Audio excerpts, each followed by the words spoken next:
Special simulcast of the Neil Haley Show and Fridays with Frank Fiore. First, my co-host Paul Halls, author of the Hollow Man series and owner of Hollow Man Publishing, and Frank Fiore, host of Fridays with Frank. How are you? Good. I'm looking forward to this interview. This sounds very interesting. So Bettina Anton joins the show. She's the author of Hiding Mengele, How a Nazi Network Harbored the Angel of Death. Bettina, thanks for stopping by. How are you? Hello, hi. Thank you for inviting me for this show. Excellent. So why did you decide to write the book? Sorry? Why did you decide to write the book? Okay. So I'm a journalist for more than 20 years here in Brazil. I live in São Paulo. And when I was a child, when I was 6 years old, my school teacher, my kindergarten teacher, was the one that harbored Mengele here in Brazil. She was the one who buried Mengele under a false name. And she disappeared from school suddenly. And I was always wondering what happened to her, why did she go? And I just remember all the adults speaking that she did something horrible and that she harbored Mengele. And of course, I didn't know who Mengele was because I was just 6. And this story always kept in my mind. So many years later, as a journalist, I went to look for my teacher. Her name is Liselotte Bossert. And I thought she was going to give me a lot of information and so on and would be very kind to me. But this is not what happened. She gave me information, but she started to threatening me. Oh my goodness. Wow. Oh, good, Frank. Yes. This is really an interesting story that could be a movie. Go ahead, Frank. Yeah, threatened you? She threatened you? Yes. Why? She threatened me. I wasn't expecting this, because she was my school teacher, my kindergarten teacher. And I called her Tante, which in German means aunt. And we started speaking very nicely. But then when I mentioned the name Mengele, everything turned differently. And out of a sudden, she started threatening me, saying that this was a dangerous case and I should look for another subject. And she kept saying things like that she didn't want any harm to a student of hers, and that I should look for another subject to research and so on. And she was really, really creepy because we were speaking uh, um, in front of her house, and there was no one on the street and just someone inside her house. And Wow. I don't know who she's connected to and so on. And she started to make a lot of threats. Now, I thought this underground that was protecting the Nazis after the war was in Argentina. Are you saying it was in Brazil? Also in Brazil. I went to Buenos Aires also to research the story for my book. And in Buenos Aires, it was everything more open. They had these big houses where the criminal Nazis met, and they talk openly, not only Mengele, but also other Nazis like Eichmann, for example, who was very famous because of his trial in Jerusalem in the 1960s. But here in São Paulo, everything was more hidden. People didn't know about that. Only 4 families here in São Paulo. And they were not German families. They were also from Hungary, Austria, and Germany. So there were these 4 families that harbored Mengele here in Brazil for almost 20 years. That's crazy. And I start thinking about this. This is just like blowing me away, this whole conversation, because I cannot believe that so how did it, so let's kind of take it without giving anything away, just history. So Joseph Mengele, again, convicted of so many different crimes, the Nazi crimes that he did during the time of Hitler's rise to power. What happened? How did he escape? And who was helping hide him?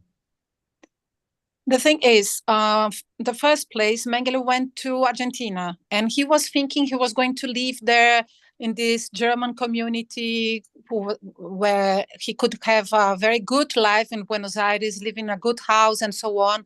And when he first arrived there, the president was Perón. and he sympathized with the Nazis. But some Jewish people didn't forget what Mengele did in Auschwitz. So they went behind Mengele. For example, Fritz Bauer, the prosecutor in Germany. So they had in 1959 in Germany, they got an arrest warrant for Mengele.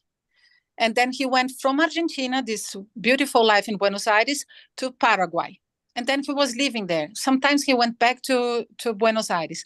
But in 1960, the Mossad, the Israeli agency, secret agency, kidnapped Eichmann and took Eichmann to Jerusalem. And then Mengele thought, I cannot stay here because Mossad is going to come after me. So Mengele came to Brazil. And he had a contact here. The contact name is Wolfgang Gerhardt. And Wolfgang Gerhardt was also friends with the Bossert family. So that's how they got to know each other. And when Mengele arrived here in Brazil, he was with this family from Wolfgang Gerhardt. But Wolfgang Gerhardt was a Nazi sympathizer. He put a swastika on his Christmas tree. His first son was called Adolf. So he was pretty much a Nazi here in Brazil in the 60s. But he had 4 children and he couldn't keep with Mengele in his house. So he got another family, a Hungarian family called Stammer. And then Mengele went to live with this family. But at the first place, he didn't tell the family who he really was. He thought the family thought that Mengele was a Swiss guy that just needed someone to talk to and so on. After 1 year, this family discovered that Mengele was really Mengele. My goodness. Paul, your question, because Paul again fought terrorists in Europe. But go ahead, Paul. Yeah, hi, Bettina. I just wanted to thank you for doing the research and writing this down because so much history would be lost if you in particular weren't doing something like this. So thank you. I appreciate that, and I know that millions of other people appreciate you documenting the history that went along with this. Okay, thank you so much. And there were many letters written by Mengele that were here in Brazil, in Brasilia, our capital, and they were at a museum, the Federal Police Museum, and they were like in a cupboard left there. No one never saw these letters. So I took these letters and they were all in German. And so I went to a German school. I'm from a German family. So I read all these letters, and there are dozens of them, and I could have access to what Mengele really felt and how was his personal relationship with his friends here in Brazil. And what was really creepy for me was that I could read all the places that he went to here in São Paulo, where I live, and many places that I go. So it's a bit strange for me. I even discovered that Mengele went to the front door of my school. So when I imagine all these things, it's really weird that this guy that's a symbol of Auschwitz was here in my country for almost 20 years and nobody noticed that. Nobody did anything about that. All right, let's kind of jump right into specifically enough. Could this be a movie with this such an impressive things you found, stories or a documentary of something about this hiding? This is such an intriguing story. For sure. And also not just because of everything that Mengele did. Mengele, we say in Portuguese Mengele, but in German it's Mengele. Not just because of everything that Mengele did in Auschwitz, and also because the way he was hidden here in Brazil and also in other countries of South America, but something that's very interesting is the manhunt done by Mossad, the Israeli secret agency.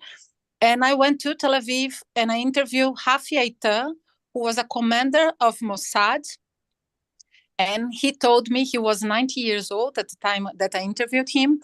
And he told me how he came to Brazil and he co-opted a Brazilian Mossad agent.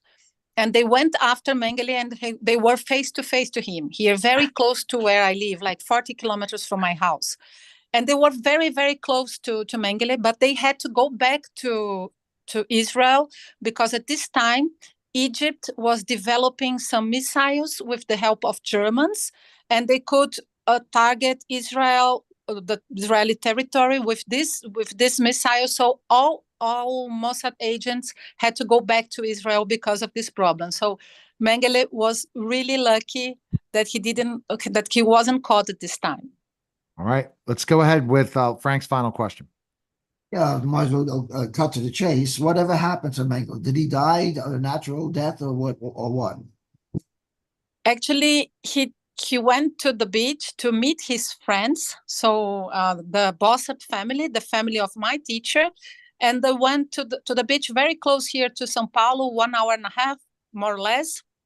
And then he was swimming on the beach, and then probably he had an attack, and then he drowned. But when he was buried, he wasn't buried with his own name. He was buried under the name of Wolfgang Gerhard, his friend, because he had his friend's documents. So only after 6 years, all the world discovered that Mengele was buried here in Brazil in Budas Artes Cemetery, which is a very small cemetery. And all this time, all the world was hunting for Mengele, and he was already dead and buried here under a false name. All right. Best place people can find information on you, purchase your book, and learn more about you. Where can we go? On the internet, and also libraries all over your country. In the 50 states, you can find the book. Excellent. That is such from 1st of October. From 1st of October in libraries, but online you already can find it. Awesome. So you got in all the libraries. Congrats on that. That's fantastic. You're going to try to get that in a lot of the universities as well, right? Because as Paul said, you've written history in so many ways for history. Yes. There's a lot of interest on this book in other countries like Poland, Hungary, many countries, Italy, where also many victims of the Holocaust are there. So they're very interested in this story. All right. Thank you again. Appreciate it. Hope you like it. Thank you. All right. That was a special simulcast to Neil Haley.